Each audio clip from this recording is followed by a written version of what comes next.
Perhaps you knew this, but religious in the Catholic Church do vows of poverty. And the vow of poverty means two things. The first one is that the person can have a patrimony of his own. So a religious doesn't technically own anything. Nothing is under his name. He has no personal bank account. He possesses nothing. But there's another aspect about poverty, perhaps less known but equally important. The other demand of the vow of poverty is that the person chooses to live simply and poorly.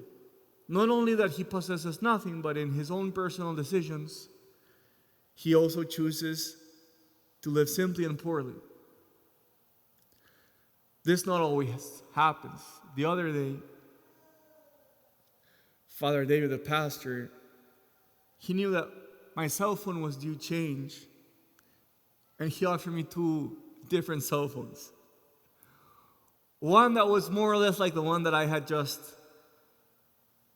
finished using, and the other one that was, I think, one of the best cell phones out there. And he said, "Which one do you want?" And I instinctively said, "Oh, I want the better one." And why am I saying all this? Listen to what Paul says to Timothy in the first reading. He says, if we have food and clothing, we shall be content with that. If we have food and clothing, we shall be content with that. So I'm giving you my example because this is what you shouldn't be doing. We should be content with what we have if we have food and clothing. And I truly believe that if we are imbued in the spirit of the gospel, we should also be doing our own decisions of living poorly and simply. Because I think that when we live poorly and simply, we give witness to the world that our true treasure is God. But I think that when we are living, pursuing like the last technology model, the last cell phone, the last laptop, the nicest clothes, I think there's something about that is difficult to reconcile with the gospel. Today also, Paul, in the letter to Timothy, the next line he says, "For the love of money is the root of all evils." And for those of you who have read the spiritual exercises of St. Ignatius says, the devil has a tactic with people, a way to lure people into his army. And he says his tactic is offering of riches, offering of recognition of other men, and that ends up in pride.